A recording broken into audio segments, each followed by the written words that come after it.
When to click. Click now.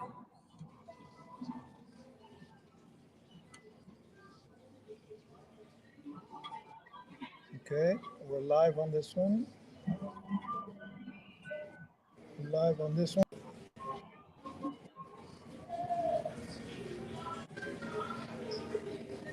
We're live. Okay, we are live, baby. We are live. All right. So, second episode this year, 2025, for the Roots, Heart, And so, podcast. Of course, I'm Todd, Chef Todd Richards, with my illustrious, great partner in crime, Chef Stephan, yes, sir, which is indeed. Yes, sir, which indeed. is really kind of weird because I'm in Philadelphia, this week, and Chef Stephan happened to land in the great city of Atlanta, where I reside. So, Uh-oh. So Stephan, Uh-oh. first of all, I'm letting, because I gave Chef Stephan on season one a hard time, moving, it's just talking about his life and everything like that. So I am putting all the ladies, single ladies, on notice in Atlanta that Uh-oh. Chef Stephan has landed in Oh Atlanta. my You know, God. the, Oh the my you know God. the motivator, the modernator of Haitian cuisine has landed in the great city of Atlanta, and hide your kids, hide your daughters, hide everyone, because he is single and ready to mingle, ladies and gentlemen. So, Chef Stephan, welcome to Atlanta, my friend. Only you is allowed. Only you is allowed to do what you just did, man. Okay. Welcome to Actually, Atlanta, my friend. I am excited to be in Atlanta. Atlanta is a beautiful city. I've always loved Atlanta, and I have to say that I'm grateful to have the opportunity to work on a very big project here in Atlanta, overseeing 5 restaurants called the Spice House. Beautiful, beautiful restaurant. The owners have done such an amazing job with this place in terms of decor, in terms of vibe, and now we just need to up the level of the Caribbean flavors inside of it. So we've already started since yesterday. Today, I'm already playing in the kitchen. As you know, you can't keep me out. No, can't keep you up. Yeah. So, Yeah. So like I said, man. I'm sending you a cheers from Philly, and I'll be back home, so we can chop it up in person. But I'm sending you a cheers from And Philly. Yeah. listen, the bottle of 160 anniversary Uh, Barbacoa is waiting for you, my friend. oh, that's so good. So, like I said, this Roots Heart Soul podcast on Heritage Radio Network. This is a really great day. To be alive. Every day that you're alive is also great. But but shortly here, we are bringing on. I mean, Stephan has a habit of saying, "I know everybody," which I don't. I don't know everybody, but Right. I do know. I do know that the cream of the top. I don't get to the bottom. The Listen, bottom two. you know what I call this guy, right? You know what I Right. call this guy, right?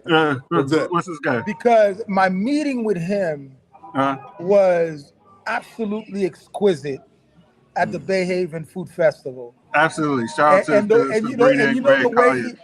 you know the way Absolutely. he introduced himself, which is very mirrored to his bio.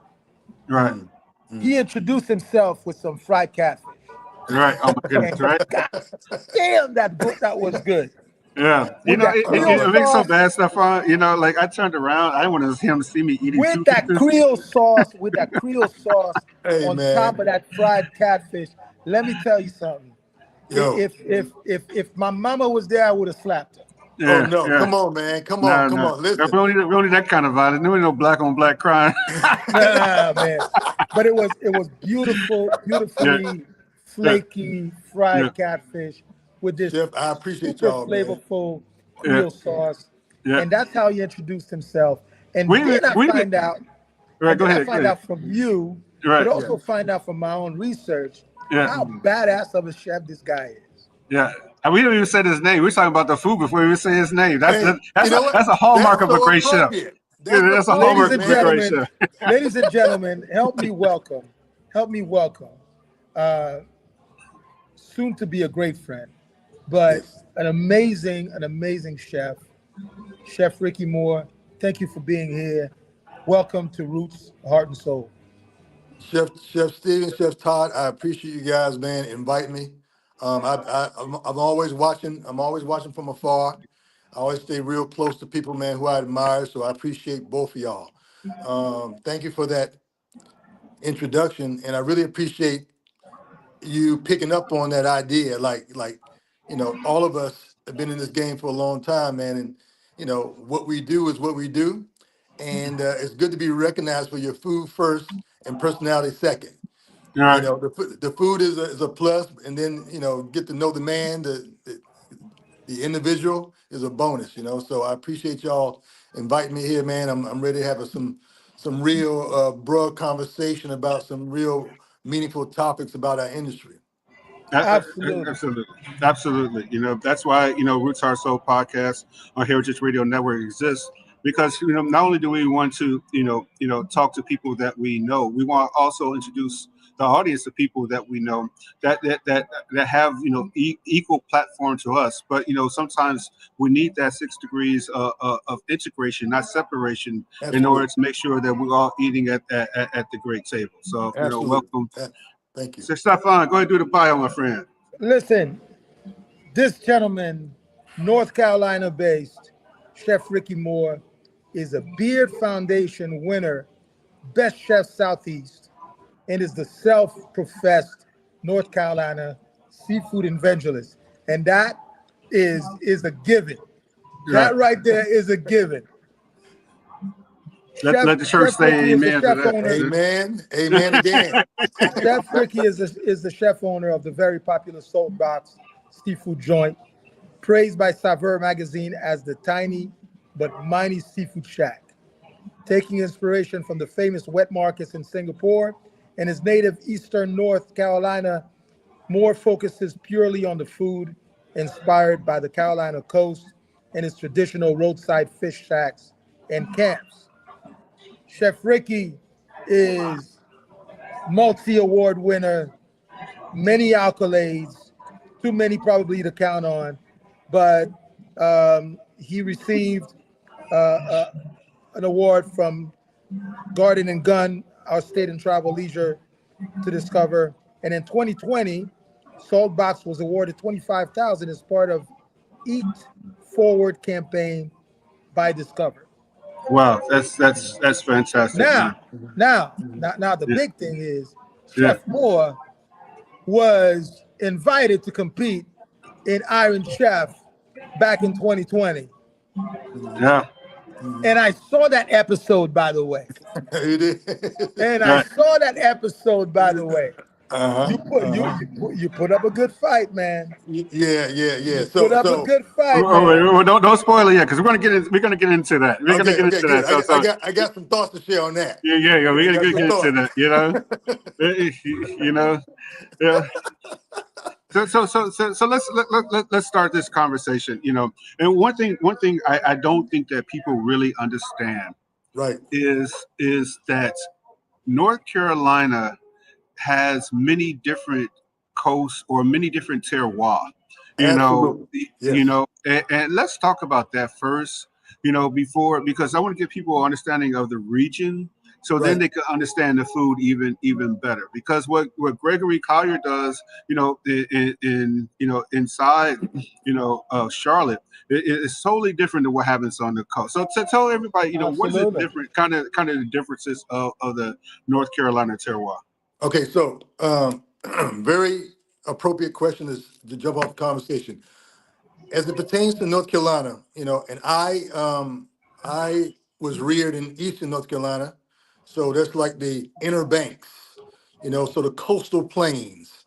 So very much a very definitive style of cooking there. Obviously, the style of food comes from seafood centric. Also, since North Carolina is known from a branding perspective for whole hog barbecue from Mhm. a Eastern Carolina, from an Eastern standpoint, and then when you move west, it's shoulders, and obviously the barbecue sauce changes as you move west. But just to speak on the region. So you have the coastal plains, and you have central, and you have the mountains, and you have the west. So you have so many different terroirs, man. And the thing is, we're blessed because we have a coastline of 100-mile radius. We have farmland, we have mountain land, we have so many different areas, man, where we can grow things just from a seasonal perspective. So that's one of the things that we're really blessed with. I mean, the farmers markets, the amount of farmers, micro farms, black farmers that exist in North Carolina, the amount of breweries. We got a lot of people popping up who are doing like oyster farms now. So Hmm. there's a lot of great things that are being offered, man. And I always say, I'm a big fan and I support my state, man. But we North Carolina, man, we can play with the big boys. Always So have been, let me big time. follow up. Let me follow up with this particular question. Yep. You know, being from the Caribbean, the seafood that is most popular, or you see a lot on the plate and on the table, Right. uh, things like mahi mahi, like Right. red snapper, Right. like swordfish, is Right. one. Right. Um, what are some of the staple fishes that says North Carolina? Great question. So let me start from why I opened Saltbox. First of all, the inspiration was I was in a place professionally where I wanted to start a business. I went to Singapore, frankly, for an interview, and I got Mm. over there, and I was chaperoned over there, and did my tasting and everything. And all this, I did my tasting in Singapore for a job that was going to be in Dubai. Okay, and when I went over there, man, I did my tasting and then hung out for about 15 days. So I was in the process, of looking for an opportunity for myself, and bottom line was I was looking for my own business. So Hmm. after I came from that trip, inspired by all those hawker stalls, this idea that you can have a small space and do two or three things very well, man, and kill it. Obviously, from a preparation standpoint, makes sense. From an operational standpoint, makes sense. And then from a profitability standpoint, makes sense. So, I was like, well, let me throw this up in the air, throw it up in the universe and see when I get back home, can I find a little spot? And bottom line is the universe provided, and I saw this spot. So the idea behind Saltbox is not really reinventing the wheel, chefs, but I wanted to showcase seafood that I grew up eating.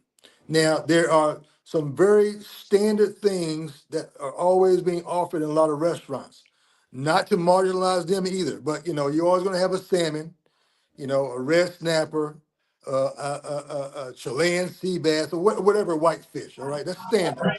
Right. But for me, I grew up eating stuff, man, that's, what people like to call ugly fish or underutilized fish, which I speak to in my book. We can't marginalize those fish. Those are native species.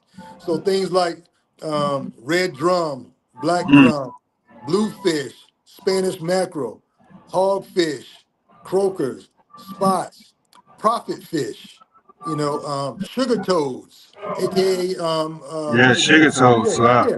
All those things, man, that you don't see normally on menus. I decided to open up Saltbox and showcase those. And so there's also indirectly, Saltbox has been sort of a indirect education to the consumer.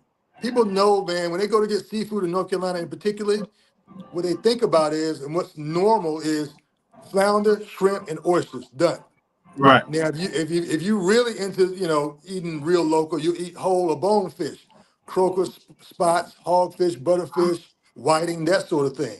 Hmm. But a lot of people don't do that because that's a very, very cultural thing. Eat whole fish with bones in them in a restaurant.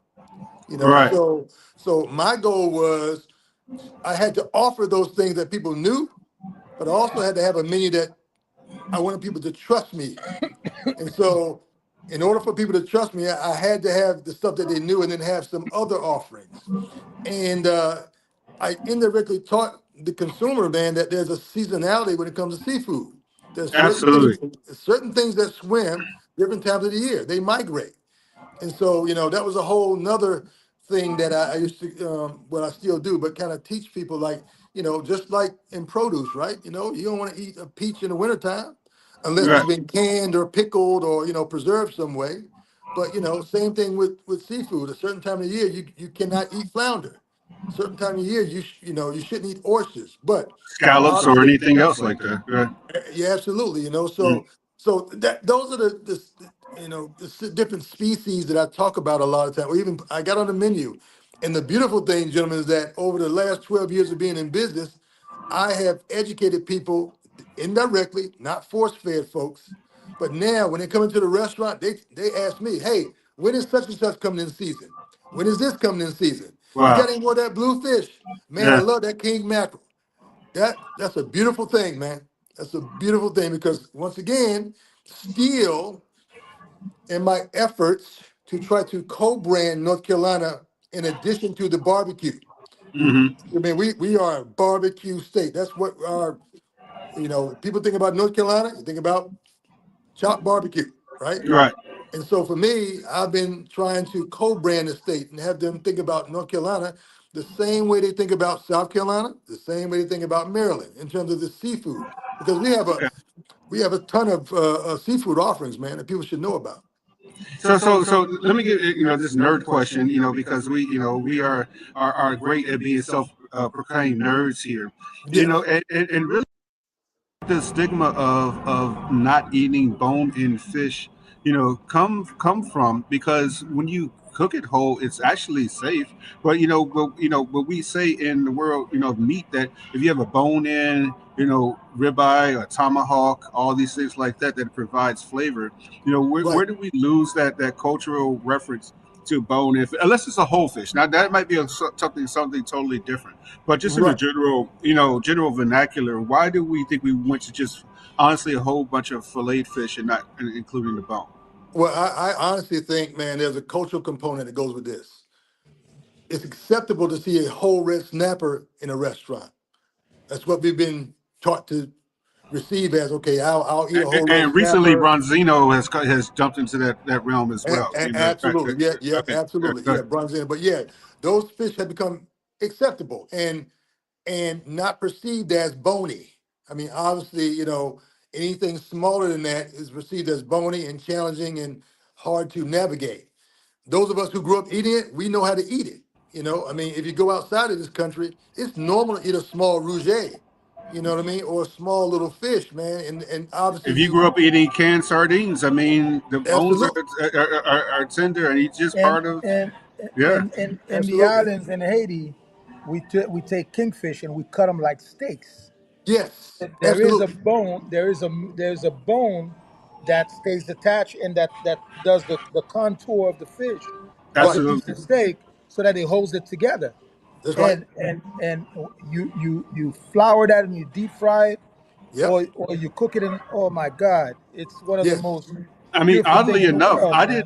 I did not know catfish fillet until I got to the south, back to the south, Right. because in Chicago we steak the catfish and we would bread it and fry it with the bone in on it, and then the belly would stay intact, which was the best part of eating Yes. fried catfish to me. Just like pork belly and anything else. A good amount of fried fat can go a long, delicious way. So Absolutely, man. Well, yeah. see, once again, thinking about it from a regional standpoint, in North Carolina, catfish is not king. Is more, and there's more the fish. A lot of fish, man.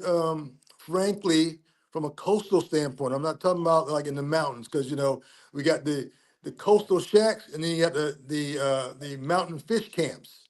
Two very separate things. And in the fish camps, usually we serve catfish. Okay, yeah, and then on the coast you serve more of what's swimming in the ocean.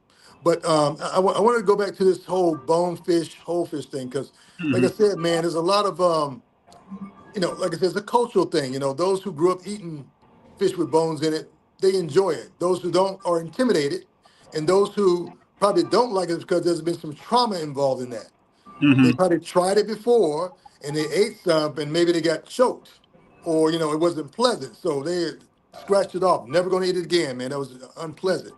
You know what I mean? And but I think ever since I've been started to sell those sort of fish, man, people have really been getting into it. I'm talking about people who didn't grow up eating them. So it just takes time, and I tried to serve catfish whole, Wow. dressed in the Yeah. restaurant. Right. Could not sell it. I needed it got to be a fillet, man. So culturally, we ain't used to seeing that whole catfish like that. Wow. So I had to fillet it off, and I sell it like crazy then. I mean, but I mean, but catfish itself doesn't taste, the cultural flavors of catfish that we're used to, in a lot of ways, and there's, a whole bunch of conversations we can have about farm raised, Yeah, versus, yeah, wild caught and things that's like right. that, That's and right. even some of these labels that people have, are saying things are wild caught, like how Right. much of this fish is really in the water, that you're Absolutely. doing, Yeah, that's right. but yeah, go ahead, Stefan. So, Chef, I have a very weird question for you, Yeah. because you have worked in, you know, you've been at the top of the food chain in terms of culinary adventure. I mean, you've done some stints at some of the world's most prestigious kitchens across the globe. Mm, La Tarbouche, Andy yeah. Bleu, Vidalia, L'Espinasse, Equinox, Agriara. I Mm, mean, we can go on and on. mm, You were at Michelin-rated APCUs in Paris with mm, Jean-Pierre Vigato, Le Cerf in Alsace with Michel Husser, and so on.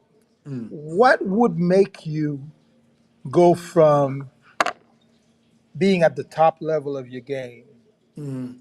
to wanting to do something more homey, more personal? Right. What is that drive? What is that? What is that? Why the shift? Got it. To be very frank about it, I mean, obviously in the beginning, just like all of us, the goal was to work in the higher echelons of our profession, to want to be a chef. That's what you had to do.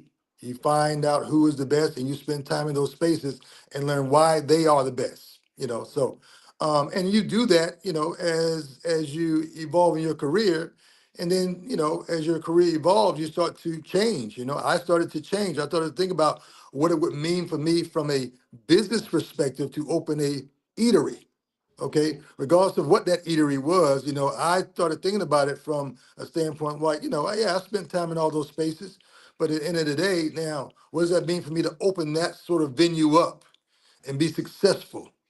You know what I mean? Honestly. And then also just do it for myself. I mean, primarily when I decided to open my own business and I moved back here to North Carolina 16 years ago, the goal was to do that. And another goal was I didn't want any investors, and also it was a timing situation as well. During that time in 2008, there was, the economy was kind of tricky, and I just came here to the market, man, unknown. I didn't know anybody here, so I had to figure out and navigate what it would mean or what type of restaurant I should open or what it would look like. And initially, I took on a lot of different positions here, and then I got to a point. I said, okay, now I'm ready. And so I was still not clear about what I wanted to do, but what I was clear about was I wanted to do it all myself, and with no investors, no anything. Okay, and just through happenstance, I was, did the interview over in Singapore, and kind of an idea sparked. And some other thoughts came to me. I said, well, you know what? If I'm going to do this, I want to do this all by myself, and I want to treat this business the way I started off in the business. I often tell people that Saltbox was my apprenticeship to entrepreneurship. It allowed me the ability to do all the activities required to establish a brand and a business, everything. So prior to being a cook, I was an artist. So I sketched out my own logo. I came up with a color palette.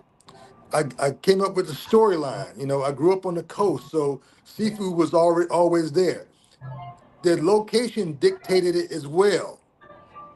And, I could have done a multitude of things. And gentlemen, I want to paint a picture for you.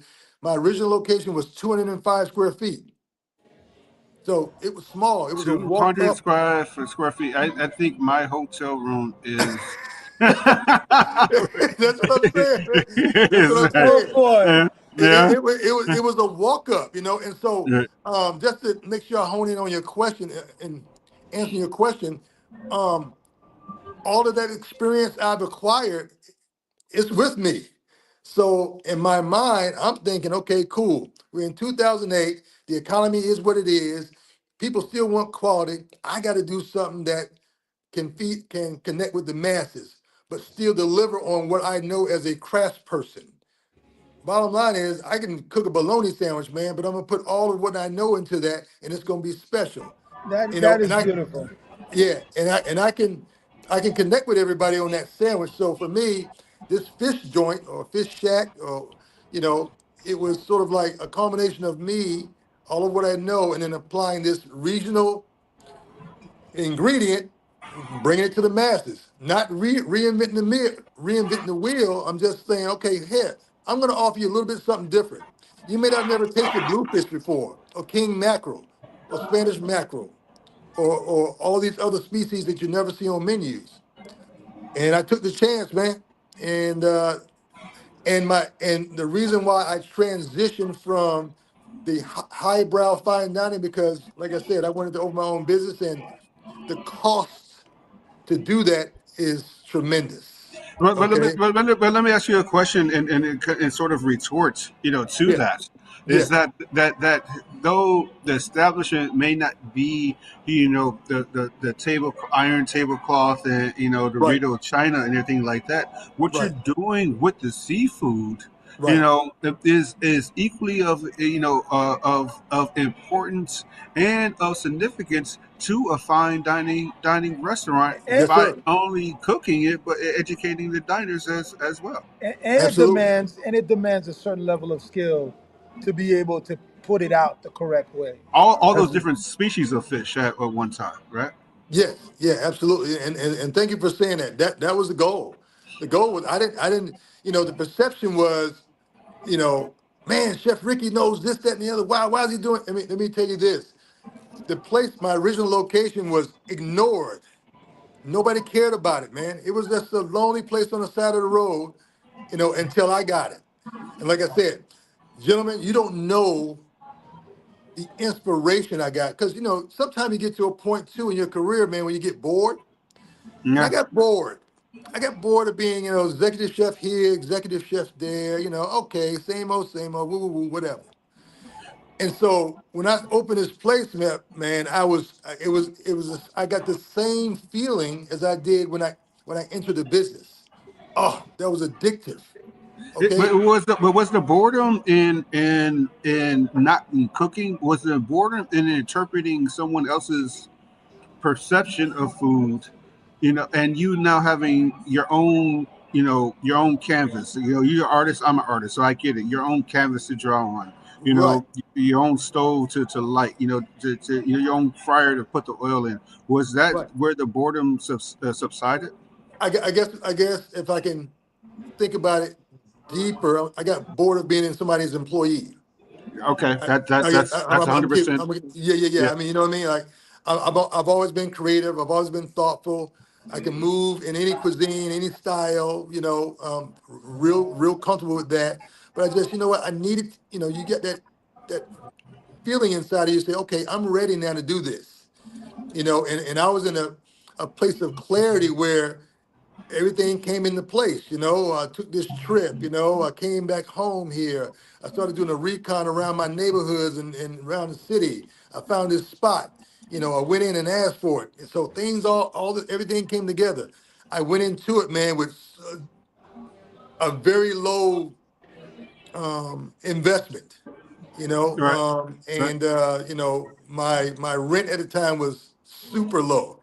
So Well, I'm sure once you got a hold to it, it ain't super low no more, right? hey man, people neglected it. So I went in there and saw the vision, but obviously there's a lot of other things that I saw, but man, everything aligned. and it was just beautiful, man. Like I said, you don't understand the feeling that I got because it's like I'm brand new and like coming into the business and you fired up, man. You wanted to learn, I was so into it. And like I said, I was like putting this story together and it all came together, man. And it happened organically. I didn't force anything.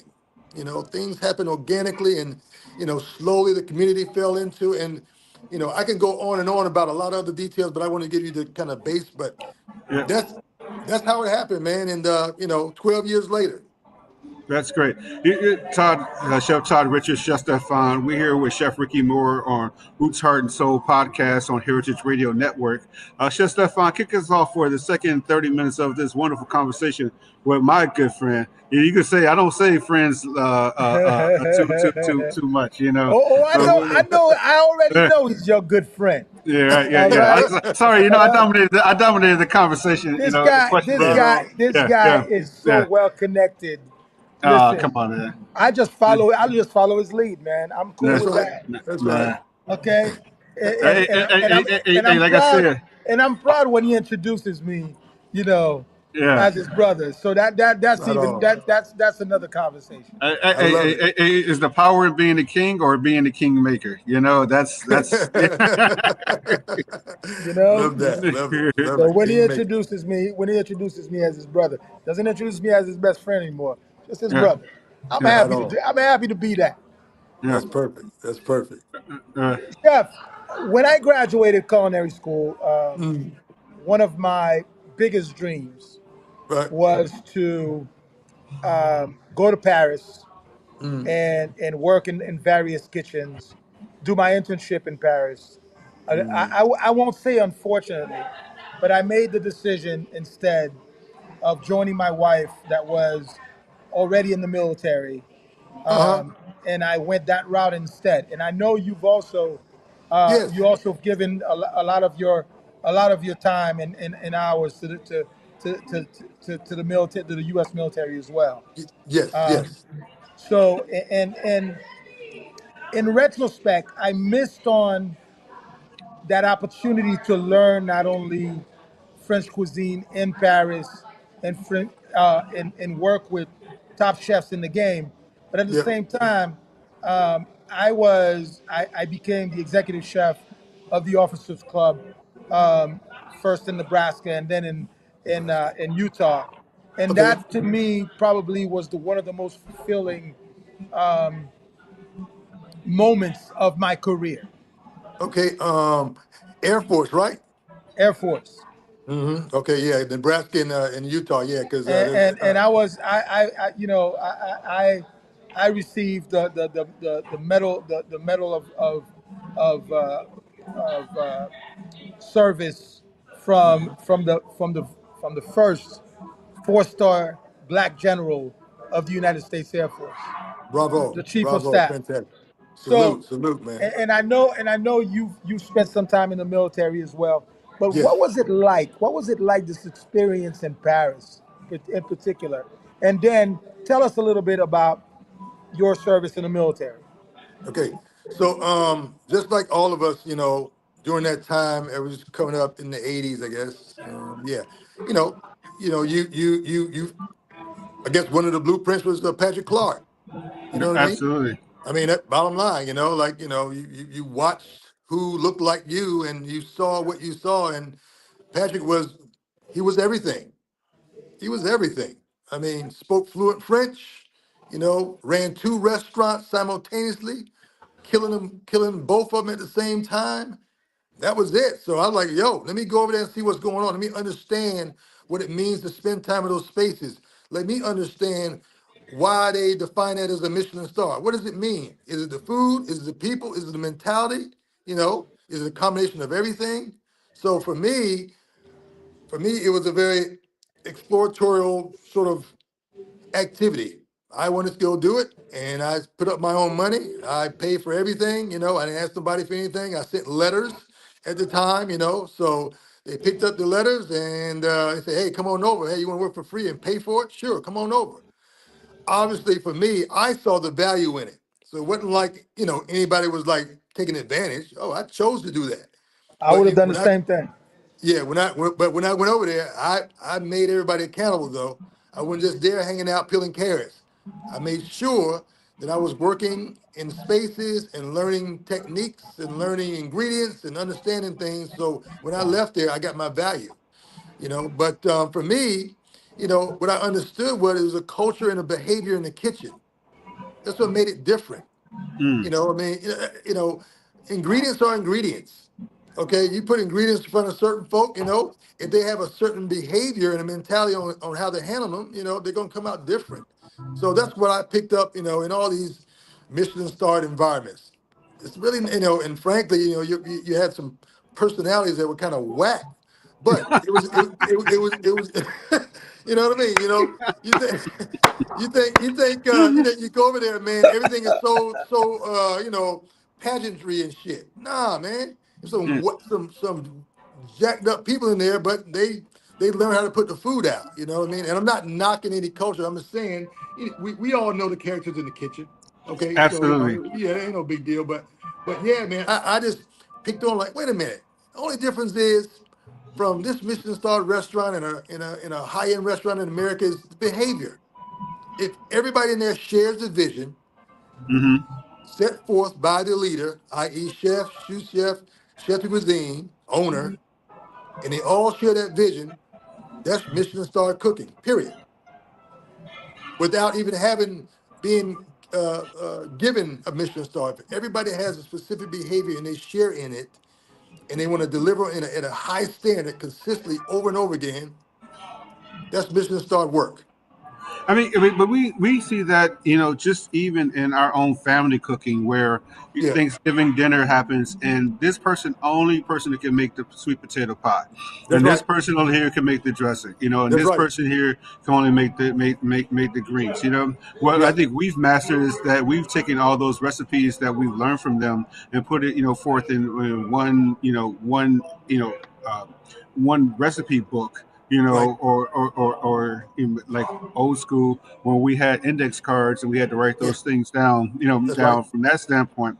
Yeah, But us as kind of gray haired gentlemen on this podcast, yeah, and we've seen the evolution from Michelin star, to and I would say even before that in America, AAA five diamond, mobile, yes, and things yeah, like that.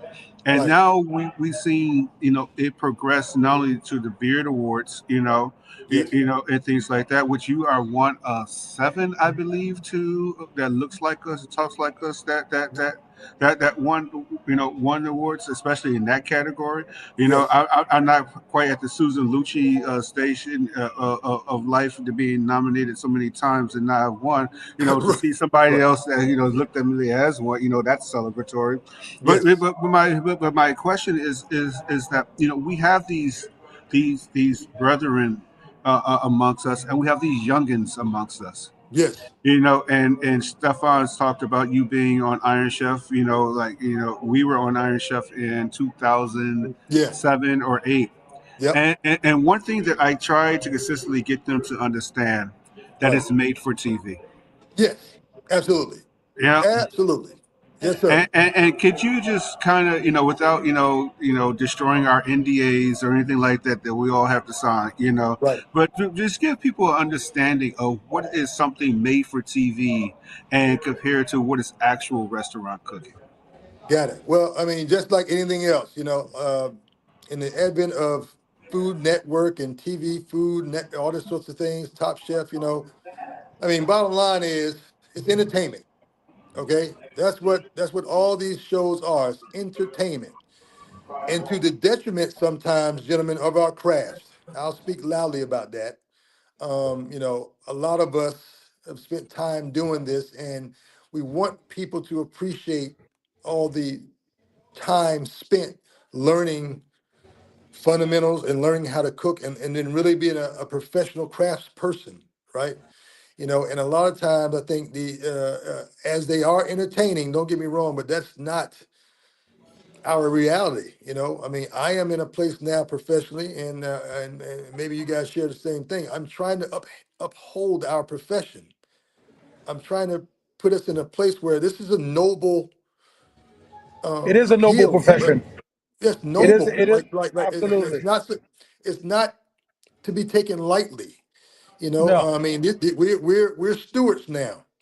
We're kind of being, passing on knowledge, and we're these elders and gruits. And the thing is, man, I want people to understand that, you know, as that is entertaining, okay, but let it keep it in that category, because the bottom line is that's not reality.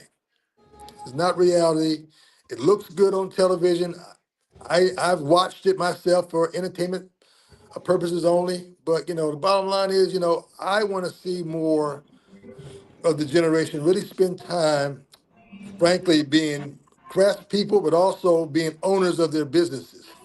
You know what I mean? Honestly, being and getting us involved. I see so many other cultures, man, come together, man, and build restaurant groups and businesses, man. Right. And I always think about that. I always watch and I pay attention.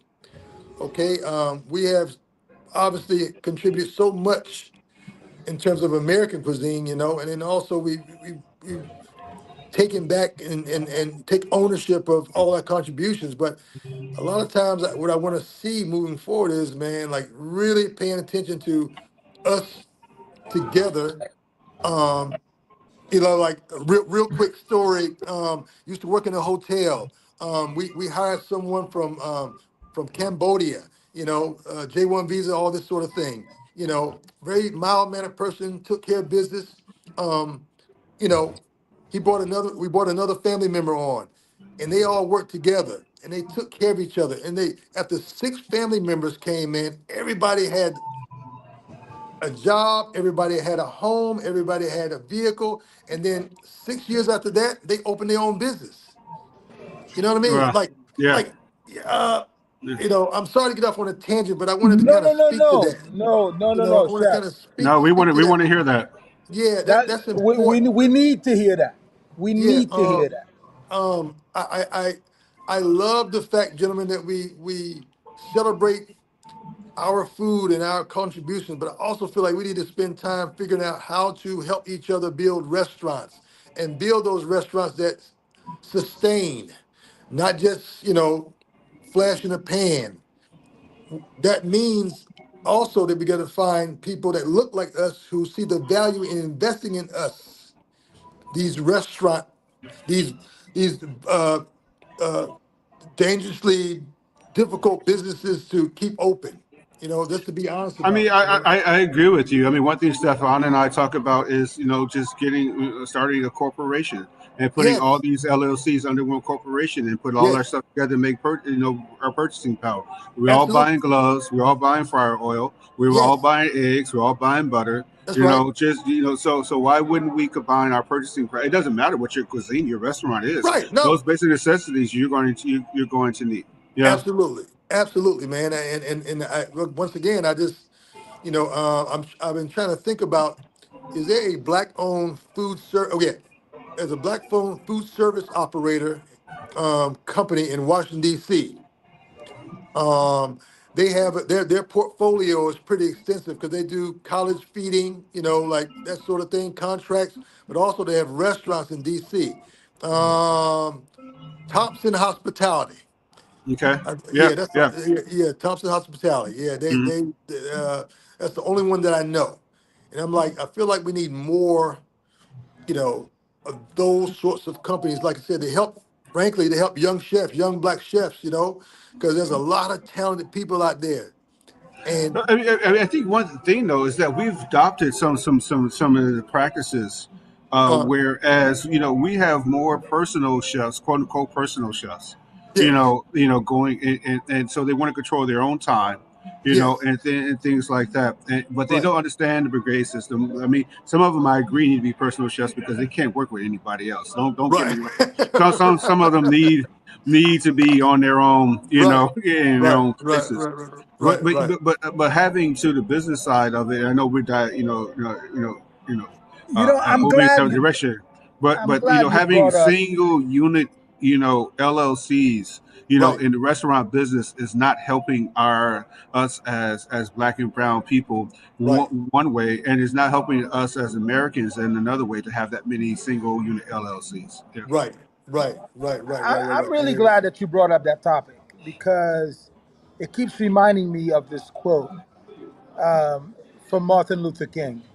Black people individually were poor, mm, but if black people practice collective work, mm, we are one of the most powerful nations in the world. yep. Mm-hmm. Mm-hmm. But And but maybe I should have said Stefan because I'm going to pose a question to you because Yeah. you know you're in the Caribbean and and then also understand the total diaspora. You know, I don't think that was a statement that only talked about America. no, it talks about black people in general. And when Right. you say black people, and this is the thing that we have to stop thinking that Caribbean people and black people in America are not the And Right. for same. but We're the also going to say same. Brown. I'm going to say Brown too because I mean Yeah. you Absolutely. can't you cannot tell me that Puerto Rico is not part of that. You can't No, tell me no, that no, no. Mexico is not part Absolutely. of that when you Puerto taste Yeah. the Rico food is culturally. is a Exactly. Culturally, black and brown culture. and yeah, I mean that's why Um, we wrote the book, to so begin with. so But the thing is we have to stop thinking that we are so different from one another. No, Right. at the end of the day, and I was listening to somebody say that the other day. I said when the boats when the slave boats came to America, they did a pit stop in the Caribbean, and then they went first, right on, to the Americas. So first, Right. we're not different. Right. We're not Right. different. We're the same. Right. We're the same. We have the same black ancestries. Absolutely. So we have to stop thinking that we are, somehow different from one another. Oh, I'm from Haiti, so but I'm not Black American. Right. We got to stop this nonsense Mm-hmm. Mm-hmm. because at the end of the that's day, great talk. that Great talk. that statement is for every single one of us. Because I'm going to tell you, that it is the same situation I see in Haiti, that we cannot get together as a people to get things going in the right direction. Right. Well, guess Right. what? Here we have the opportunity, and especially today in this climate with this new president, we need to get together even more and Mm-hmm. solidify the institutions that we have around us that are owned by black and brown people, and Mm-hmm. then find a way, like you were saying, Chef, to scale up. Mm-hmm. Yeah, The same way absolutely. Thompson Hospitality can have all these different all these different accounts and Mm-hmm. multiple restaurants. Why is it that four, five, six, seven, eight, 10 of us can't get together and say, you know what? Alone we can't do it, but together we're able to form a hospitality group that can go after these big contracts, these universities, the football stadiums, and Mm-hmm. so forth and so on. And then we Right. have 10, 12, 15 restaurants that are Right. that are that are in our portfolio. And now we can really talk about building wealth and generational wealth. Well, Mm-hmm. one thing, Stefan, is that our food is already there anyway, so we might as well go ahead and get paid for it. That's right. To be honest, we get about 10 minutes left here. Roots Heart Soul podcast. Todd, Chef Todd Richards, Chef Stefan, and of course Mm-hmm. the great Chef Ricky Moore. Uh-huh. So, Chef, what's next? What do you got in your think tank? What's Oh, coming on? First of all, I'm gonna say I need one of those hoodies over there. Like that color, that hoodie is kind of fly. So I Yeah, I got like I I got like you, that man. green. I like that green. you Okay. gotta get, I Okay. like Okay. that you gotta green. Okay. get one Okay. of the, Color of money. Okay. hey, we'll, No. we'll, No we'll, we'll worries. come down. We'll come down there and work for it. Yeah. Nah, you got to work for Listen, it, brother. I got listen. you. As I got long as plenty. long as I can eat catfish and yeah, Creole sauce yeah, Right. all day, I will work for free. Right yeah. on, man. Right on. Well, what's next for me is that I'm being patient. Never in a rush to do anything next. Gentlemen, I'm spoiled. Let me tell you why I'm spoiled.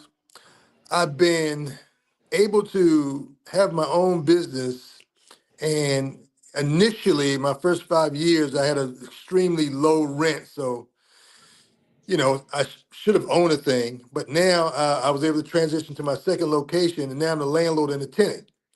So, my next opportunities, I got parameters. All right, I got to be able to own a property. That's what I know sustainability is. Is that a die-hard criteria? Not necessarily. It all depends on the situation, but where I'm at in my professional life, those are my parameters. So whatever's next is primarily I want to make sure I have the ability to own the property. You know what I mean? And then I'll figure out what I want to do with it. But on some smaller things, man, I am working on. Oh yeah, Chef Todd. Yeah, I'm working on getting a spot inside of the RDU airport. Okay. Yeah, Yeah, let's talk about that. yeah. Yeah, Working we on can talk that. about that. And also, Yeah, also know a couple of real estate places in ATL that really? you might want to look at too. We'll Okay, talk okay. after this. I can't we can't spill it to our entire audience, but hey, yeah, Man, but what's the but this is how we we do it. know we This is need how to we have a do the networking conversation. right here, though. That's right. That's right. We know we need to have a conversation about that.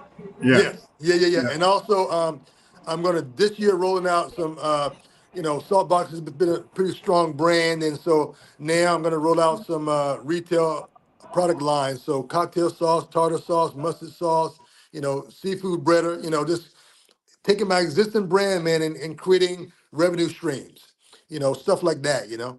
That's kind of what's next for me. And like I said, I'm always on a prowl.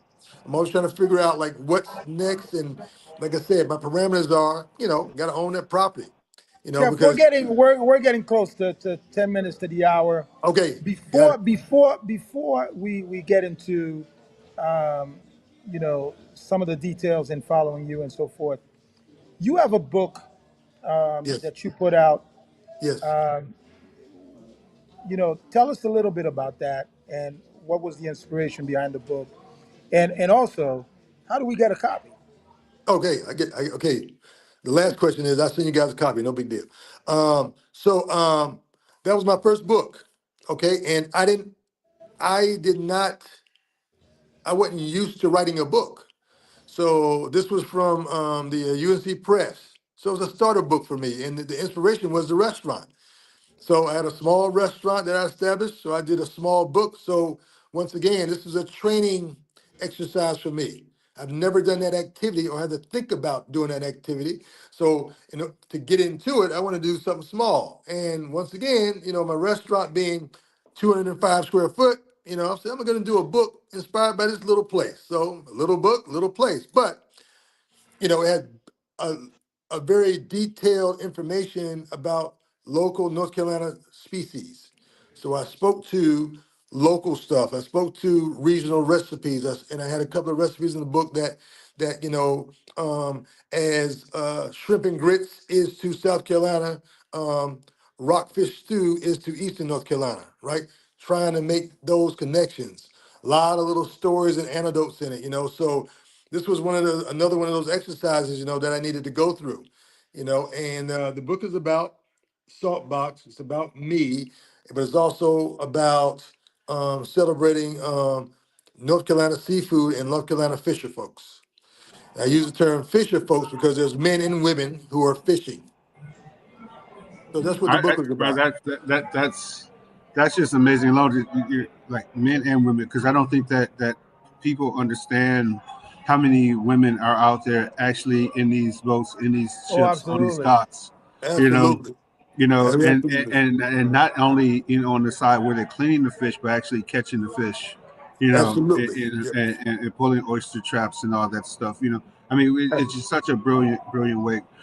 Stefan, go ahead and get us wrapped up around here, my So, friend. Chef, before we Okay. close, Yes. first, thank you so very much for joining us. No, this has been awesome, gentlemen. There is so much to talk about, Yes.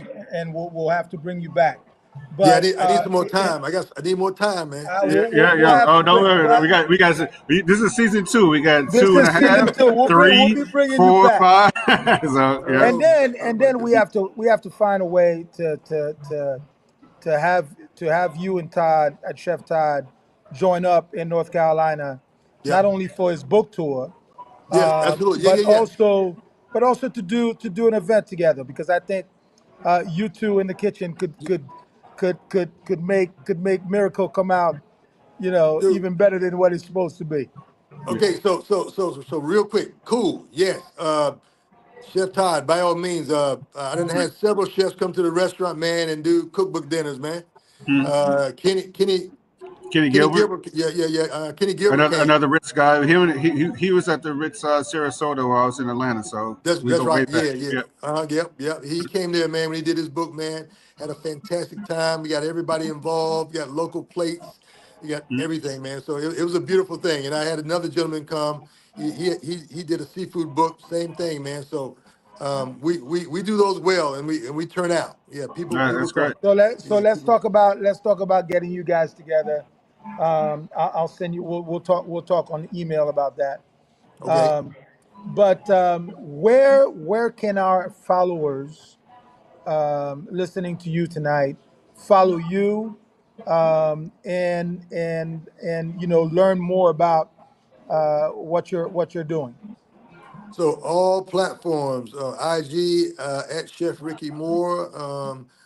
At Saltbox Seafood Joint on Facebook, Ricky Moore on Facebook, Saltbox Seafood Joint, on Twitter at Chef Ricky. Excuse me, no, not Twitter. Uh, TikTok, X, TikTok, TikTok, TikTok, man, TikTok. TikTok. TikTok, Yeah, TikTok. TikTok. You don't stop. I'm on that too, man. I'm trying to figure it out. Right. It's a work in progress, man. I'm trying Oh to It man, figure this is. stuff there's out. three more that's coming out in in fan base. So shout out Really? to Isaac Hayes Jr. who Yeah. launched Phase fan base, which we all need to be on that Yes. platform. Yes, Absolutely. absolutely. As As a well. matter of fact, we should all be investing into that platform. Yeah, he's Yes. got a good crowdsourcing going right now. So Yeah. we're in season 2 here on Roots Heart Okay. Soul podcast on Heritage Radio Network. Chef Todd Richards, Chef Stephan, our great guest here today, Chef Ricky Moore. I'm in Philadelphia this week. Chef Stephan is in ATL, Atlanta, where I reside. Again, for all the single ladies out there, Chef Stefan is now in the house, ready, He's ready, in the ready to take Chef, building. names, chef, chef. This guy's and been I got trying to marry me for a year now. yeah, he's Okay, got to, he's got it. I mean, this dude's got he's suave. I mean, Wait, he's got wait. charisma. he's been trying to marry me for a year now. He's a In great the guy. in the song Stefan, goes, "Welcome to yeah, the land where the players play." play with players play. All right, Stefan, take us on out of here, my Ladies friend. and gentlemen, thank you for joining us for Thank you, gentlemen. the 19th episode, season 2 of Roots Heart and Soul podcast. We are super excited, not only of having had Chef Ricky Moore join us tonight, but all of the other guests that are coming up. It's going to be amazing.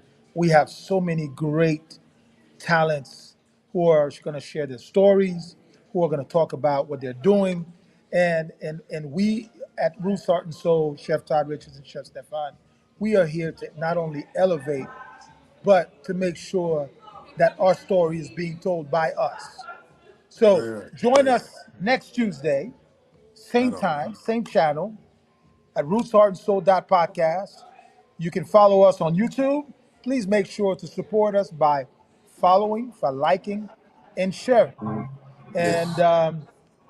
we'll see you next week. We have some great guests coming up. And we hope that you continue to follow us and support us as we are continuing to do the great work that God has allowed us to do. So thank you, and join us next time, next Tuesday, 7 p.m. Chef All right, Todd, gentlemen.